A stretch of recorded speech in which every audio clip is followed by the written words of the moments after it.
Hey everybody, it's Carrie with Paste, and I'm here with Chris Gethard. Hi everybody. We're already having fun. Some maniac just ran in here ranting about an air conditioner. I know. Who was that guy? And they were wanting it to be off, which is, I know for noise, but for me, I'd prefer it to be on, I think. Well, he brought a lot of panic into the whole thing, right? We were in the middle of the countdown to start this thing, and a panicky man just sprinted in and yelled about an air conditioner and then ran away. And there was no resolution. No, I don't know what's happening here. I don't either. I feel very unsafe right now. There's no safety net to this, huh? There is not. Do you feel cool enough, though? That's the question. In what sense? Temperature-wise? Temperature-wise. Temperature-wise, I'm doing great. As far as social status, I don't feel cool at all. You don't? No. I think that you're very cool. To your people. Yeah, Do you think that? To my cult fan base, but I think they'd be the first to admit that they are far from cool. And as their de facto leader of sorts, I am nothing more. If I'm cool, it's only on the island of misfit toys. I'm very happy about that. But that's an okay island. Mm-hmm. You are cool enough that somebody took your picture for OkCupid. I saw. Oh yeah, someone stole my picture and put it in their profile. It's weird. It both makes me laugh and makes me concerned that someone's using my image to deceive women into romantic and sexual situations. I don't like that. That part's not funny. Yeah. But seeing my image up there did make me giggle. It's a weird thing to do. It's a very weird thing, but that's the internet, I guess. Yeah. People can do whatever. Hopefully they're a fan. I don't know. They seem like a sinister person with bad intentions. Oh. I kind of hope they're not involved. I kind of hope that does it. They're not. You hope you're not a fan. Yeah. You're doing that. If that person's watching from just outside of Boston, please change that. Please change that right away. Appreciate that. No, we've gotten that word out. That's good. I feel like we've helped you some. There's some safety net. Yeah, Maybe that's good. we've helped you. No, I'm feeling much more comfortable now that air conditioner maniac is not. Yeah, me too. Who was that? Just a guy. It's Bob. Bob? Yeah. Somebody needs to tell Bob, chill out, man. Somebody needs to tell Bob we're trying to get focused up in here. Can't be bringing his panic in with him. Well, I'm not making this up. He takes his job very seriously. Look, he's the air conditioner guy. I'm not trying to tell him how to turn on and off an air conditioner. I'm just saying, they literally were like, you're going to start in 3, 2, and then a door flew open and a guy went, is the air conditioner off? And everybody was like, what's going on? And then the door shut and we were like, is this on? What's going on? And I'm really rattled. I might have to say a thing or two to Bob on my way out. You'll walk right by. Yeah, I plan to. I plan on letting Bob know, hey man, professionalism goes a long way, Bob. Oh my gosh. Poor Bob. Yeah, I don't know if Bob's watching. If Bob's watching this live stream, he should come in here and atone for his sins. For his really shock and awe moment. Really rattled me, yeah. Is that something you do every time with these live things?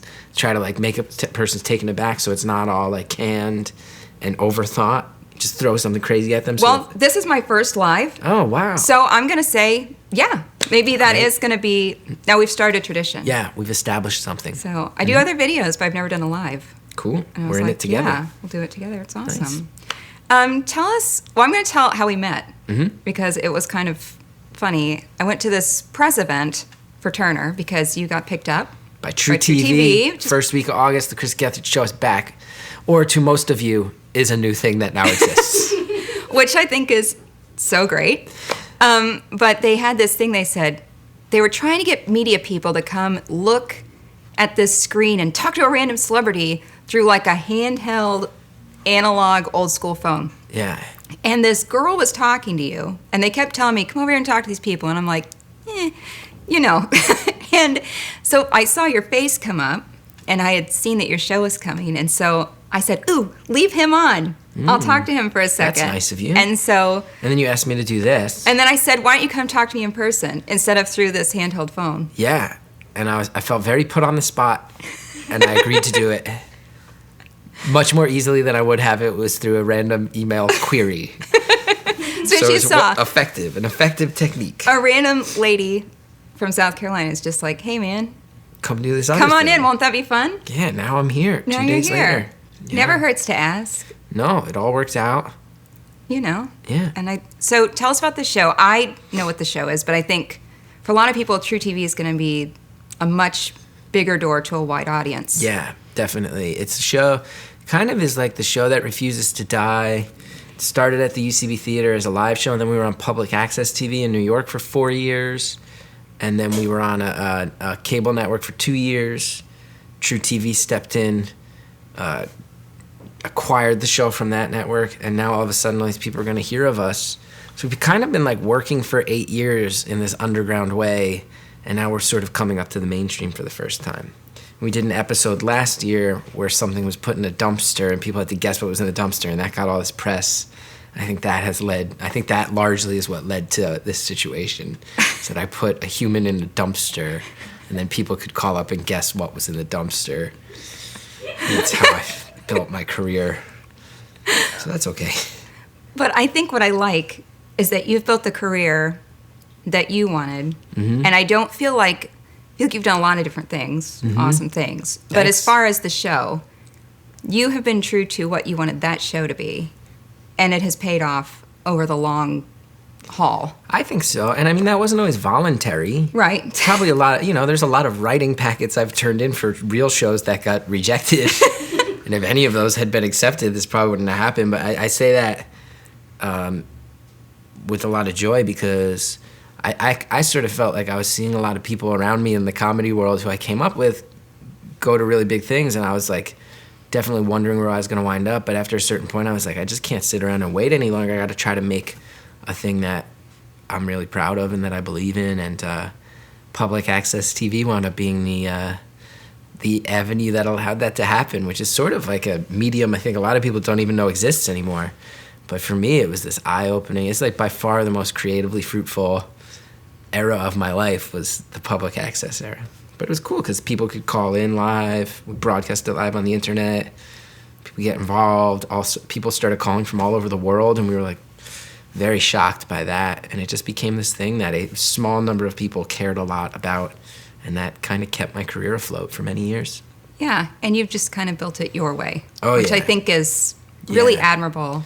Yeah, and it's also nice too because going to True TV, I mean this in like as non-aggressive way as possible, but like all of us who work on the show, a lot of us have worked on it for 6, 7, 8 years now, and we kind of like in the most healthy way possible, we don't care. Like if it's a total disaster, we're like, that's great, and True's letting us do the show live, and I've said to them many times, there's going to be at least a handful of episodes that are train wrecks, you know that, right? And they're like, yeah, we're into it. We're down, let's go. So I'm like, all right, because that's how we feel too. Like doing it our own way has given us like a very thick skin and a sort of attitude where I don't think we're very scared of failing at this point. So I think that'll serve us well or get us canceled quite quickly. We'll see which way it goes. You've stuck around this long. I think it's gonna be great. Hey, knock on wood. Right? Yes. How do you feel about when it train wrecks live? I love nothing more than a train wreck. A train wreck on live television has always been perhaps the highest form of comedy to me. I've often told people, there's a video, have you ever seen the Drunk Ewoks video? It's not ringing a bell. It's the mountaintop. Now I've got to look. It's basically, which one was Al Roker on? Good Morning America or Today Show? Today Show. He was on Today Show. He's currently on the Today Show, I think. He is. Yeah. It was probably Today Show. They had a Halloween bit, and it was Star Wars themed, and it was about making crafts, and they hired 2 men to play Ewoks. And these men, in my mind, were very clearly like beforehand, and they were little people. And my guess is they probably got to the dressing room. They'd had a few drinks the night before, and they were like, "We're gonna do more Ewok. Like, we can't. Come on, stop hiring us for Ewoks. Things is insulting," which I would say is accurate. And then they were like, "Hey, let's have a couple more shots." And there's some very visibly drunk Ewoks terrorizing Al Roker, and it's highly worth watching. It's probably one of my favorite things that's ever happened in human history. And it's all I want to do is I have 16 episodes on True TV, and they're an hour long, and my goal would be to create 16 hours that replicate and build upon drunken Ewoks trying to have sex with Al Roker's leg live on the Today Show. It's the best. It's my favorite thing that's ever happened. It's all I want. A live disaster. Like anytime a newscaster accidentally curses, appointment television for me. Anytime some dude is in the background of like a remote newscast, like some guy puts on like a Batman mask and is running around naked behind someone who's trying to report on a tragedy. That's the funniest thing in the world to me. So live disasters are what I've always been all about, and I hope to contribute to that great American art form that is a live disaster. That reminds me of my favorite news live disaster. Have you ever seen the one where the lady's like interviewing her about a murder, or like somebody got shot at a gas station. It's like it was sad. Yeah. But the girl is answering the questions, and at one point she's wiggling and she goes, "I gotta pee." But the lady just ignores her and just keeps asking questions, and then there's a disaster on live TV. And it's very sad, but it's also like makes me laugh. We could go through the list, right? Have you seen the Grape Lady? No. The lady who's at the winery.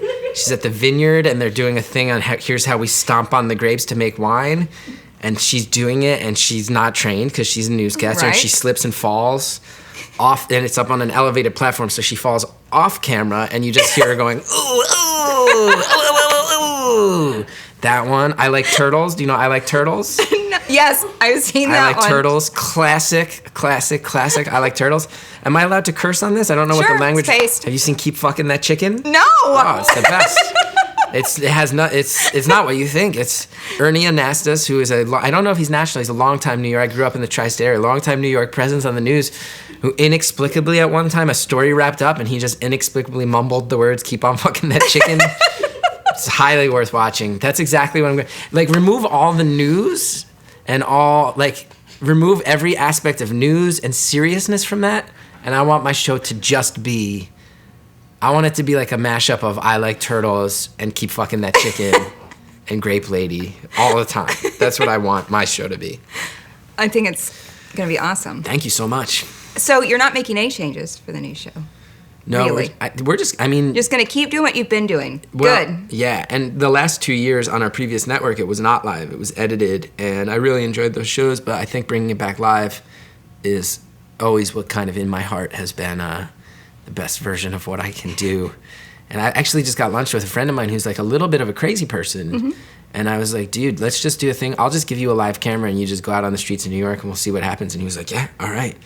Like, that's as much planning as I want to do. Give a crazy person a camera and access to a live television network. Let's go see what happens. I love it. Yeah. I love it. You're also touring. I am.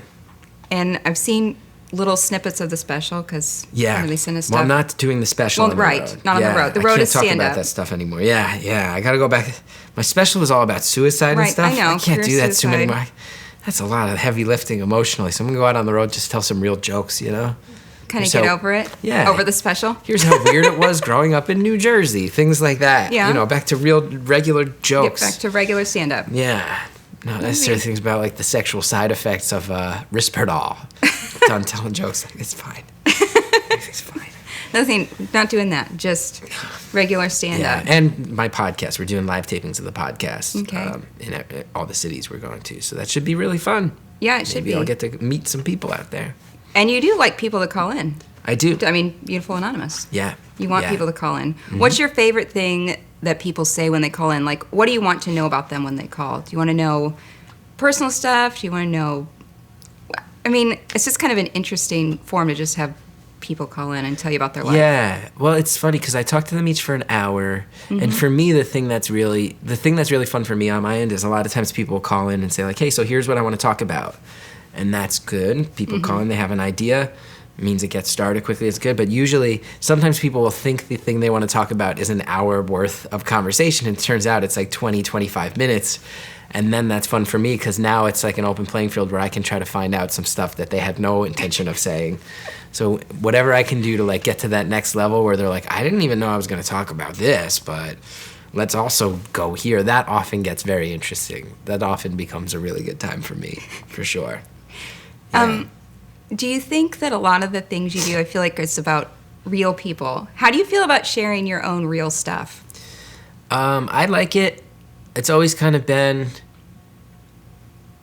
I think from like when I first started in the New York comedy scene many years ago, the stuff people started noticing was that I would just kind of like put my real life out there in a way that was pretty blunt. Mm-hmm. And people always seemed to react to that like it was unique, but it was just always my instinct. And I think a lot of the comedy I grew up on was always just based on like reality and kind of trying to, you know, sort of disrupt the regular algorithms of life. So to me, that always just felt natural, and I like putting it out there. It's slowed down a little bit since I got married. Now I have like a wife who I can't, like I used to like, you know, I would like do shows at my house and have 60 strangers in my living room. Like, I don't need people knowing where I live now that I have a wife to protect. You know what I mean? Like, I don't know if I need to like, invite any, like, but there was also a stretch in my life where I was really depressed and I didn't care if someone like kicked down my door and attacked me. I was like, that'll be fine too. I'm riddled with depression. Now I have a life that's a lot happier. Someone else dragged into this, so I'm a little less all access. But I think I'm more all access than most, I think, so. I think you are. Yeah. Because, I mean, I've known you for like 25 minutes, so. Oh, yeah. I guess we've talked about a lot, yeah. Yeah, talked about all kinds of things. Do you like being married? I enjoy being married greatly, yeah. It's intimidating because my wife is very cool, and I'm not particularly cool. So sometimes that's intimidating because I don't totally understand why she chose to be with me. So I hope that she continues to choose that, and I'll work very hard to try to make sure that happens. Yeah, I try to go to the gym once or twice a month and try to be very funny and charming and just pray that this great woman continues to spend her time with me. It's very great, but it has a certain set of anxieties, and I like it. Yeah, that's pressure when you have someone else's life to consider. Yeah, for sure. Yeah. Especially doing what I like, comedy, especially comedy that's like kind of as weird as mine can be. You don't want to humiliate another person. You don't want like the closest person in your life to feel humiliated. But I met her through my show, so she knew what she was getting into. She understood. And again, see, cool people like your show. I guess so. It's true. I think you need to accept that. I don't know. Most of them would. Anybody who's watching this who is a longtime fan of my show would say that most of them are losers. I would say that. No, I'm a loser. That's fine. You're not a loser. You are someone who I think a lot of people look up to because, like I was saying before, you have worked really hard at something, and I think the most exciting thing when you are a creative person or when you're working hard towards something is seeing someone else succeed after years of work. I think that is really encouraging. Well, that's awfully nice. It's true. Thank you. Don't you find that to be true with other Yeah. Do you find that to be true of other people? Well, yeah, definitely, especially in the world of comedy. It's like I've seen like I've seen very talented people who maybe didn't have it in them to persevere through some of the hard times, and they go and they live very happy lives doing other stuff. And you see people who are maybe less talented than that, who can just like figure out how to keep running into the wall and get back up, dust themselves off, run into the wall. And those people tend to eventually bust through the wall.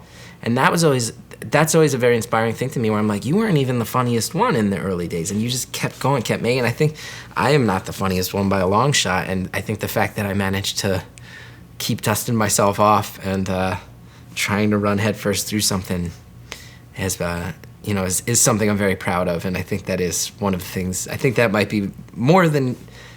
I think even my biggest fans, I have found that I am very often someone's like second or third favorite comedian because I will very often have people say like, I really respect the way you did things. That being said, John Mulaney is much funnier than you are. Pete Holmes much more charming and interesting than you are, but man, are you resilient. I like the resilience. You have like a decent amount of comedy and a high level of resilience. That's really good. Some of those other people definitely have comedy nailed down much harder than you do. So I'm a lot of people's second or third favorite comedian, I think. And that's fine. And people will often call my show and tell me that. I had people. I remember my friend Millie from New Hampshire used to call the Gethard show all the time on public access. And Millie's great. And then one day, she'd called like 15 times. And then one day she's like, yeah, like, do you think you're ever going to get Pete Holmes on the show? He's my favorite comedian. I was like, you call my show every week. I'm not even your favorite? And she's like, no, Pete Holmes brings the heat, man. I'm like, I guess that's true. He is funny, but... He is.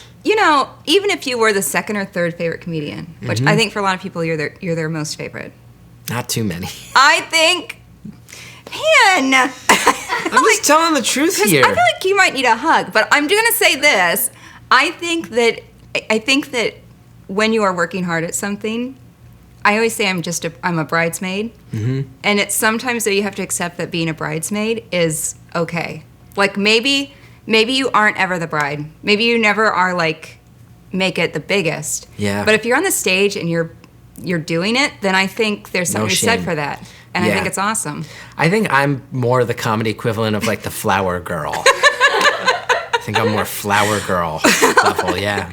Like you'll get there someday, but you got a lot of growing to do, you know? Well, I think you've made good steps. I do my best, and thank you for the kind words. And sorry I've been such a downer. Are you? I don't think you've been a downer. It's not often that I just halfway want you to through feel it. confident. It's not halfway through an interview that someone says, I feel like you need a hug. It's not how most of them go, I would imagine. Do you think, how many interviews start with someone who was a stay-at-home mom for 7 years who then just is like, hey, man, come to the studio. Although, to be fair, so you can just accept anything. To be fair, this one started with some lunatic named Bob freaking us all out about an air conditioner. You never know what to expect here. And Bob still has not emerged from wherever he is to take responsibility for that. I don't think he's going to. No, I think he's going to stay hiding till this is over. He's got his head in the sand, but you can't hide from me, Bob. I got to exit at some point. I get to walk through this whole office on my way. And no, Bob, at the very least, I'm probably not going to say anything, but I am going to make uncomfortable eye contact. That's my plan, Bob. I think it'll be great. Yeah, I hope so. I hope so. Maybe you can work it in your show. We'll see. Well, Chris, thank you so much for Thank coming. you. This was very fun. I feel like it was awesome. I'm so sorry. I'm very Come back sorry about soon. my behavior. And What behavior? Oh, my word. Chris! Sorry. I'm sorry. Even if you think you're a nerd, I think you're very cool. Thanks. I mean, your wife Thank thinks you. you're cool. Can I be another person that thinks you're cool? I'll take it. Okay, I'll take it. awesome. How do you feel about the fact that I'm 36 years old and I wear shirts like this? I feel okay about it. It's fine. Well, I feel like I wish I'd worn a t-shirt. You look great. Well, Yeah. jeans and a shirt. Yeah. I did iron this because my mom is with me. Oh, yes. We were And talking she before. said, and she was like, oh, Carrie, that's wrinkled. Carrie Jane, that's wrinkled. You gave her the business. Listen, that's what moms always do. Yeah. Doesn't Why matter isn't what's your going on. you should do a thing with your mom. I think the Facebook Live world wants to meet your mom. I don't know. Look, she's saying no. Oh, your mom's very mad at me right now. Mom's very mad at me right now. My dad did stand up, and mom would never want to do it. Really? Didn't want to be on stage, no. Did you ever see your dad do stand-up? I never saw my dad do stand up. My dad did stand up though when I was little. Yeah. And then a lot of people, this is going down a rabbit trail, but I don't think everybody can do anything they want. I mean, sometimes you have a family to provide for and you have to do what you have to do. Like dad even opened for Jay Leno in the early 80s. Yeah. Wow. And I think that a lot of times you though come to a fork in the road where maybe you didn't have little kids and you were like, I don't care what I have to do. I'm going to just keep doing it. But if you have 2 little girls and Yeah. a wife, maybe then you're like, nope, I'm going to take a regular job and sometimes do stuff. I think all the millennial fans of Paste Magazine appreciated that cold, hard dose Sorry. of reality. I can't help but just be myself. I should be You're less telling the truth. myself. You're I'm telling the sorry, truth. people. Look, we live in a world where everybody's told they're a special butterfly.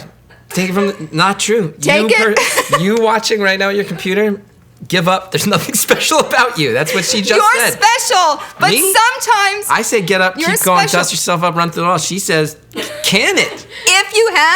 if you have to.